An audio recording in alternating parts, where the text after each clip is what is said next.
my dad actually taught us and told us about the red line, is disappointing because nothing has changed.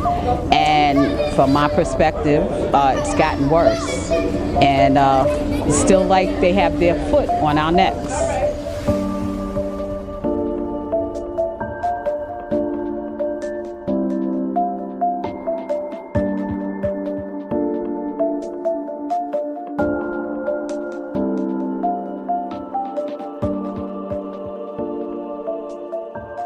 What now? What now? Even with the churches, the hopelessness. No way you can preach God to people that are hungry, that are poor, that are uneducated, that are looking for a way out, and it's like there is no way out. So to me, let's open that up. So the way out is in. I think there's a direct connection between the exhibit and health.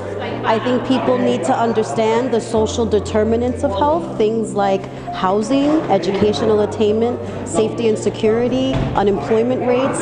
All of those things have an absolutely direct effect on our health outcomes. And this exhibit helps us understand why we fare so poorly in those social determinants of health.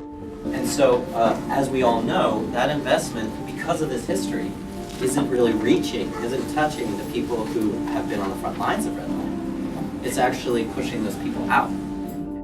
I feel like it's a good program, especially for the youth, to realize and open eyes about what's actually going on. You know, a lot of people are focused on the wrong direction of things, and I feel like this would point directly in the spotlight of the problems that we have and actually give answers and genuine solutions rather than making up excuses that will actually become a detriment to the environment that we are in right now. I've heard from many people that the health center was like the focus and kind of the beacon of hope historically in our neighborhoods. And so this is the health center per se and the health action center. So we'd like to kind of be that again. There are things that we have in our backyard that are part of this bigger picture of what's been happening across the nation, right?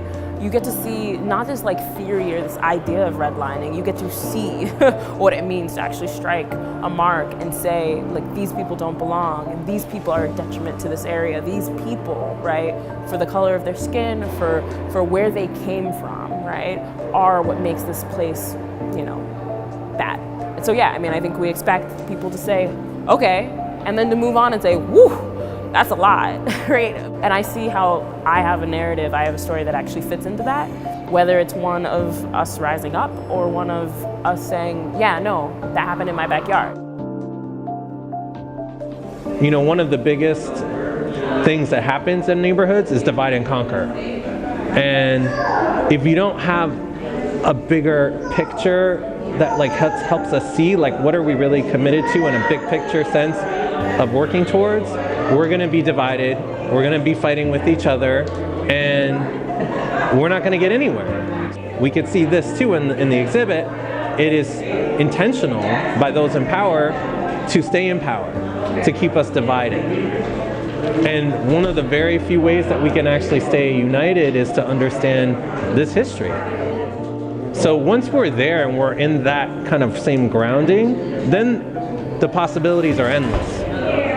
So that's just the beginning of what can happen with an exhibit like this.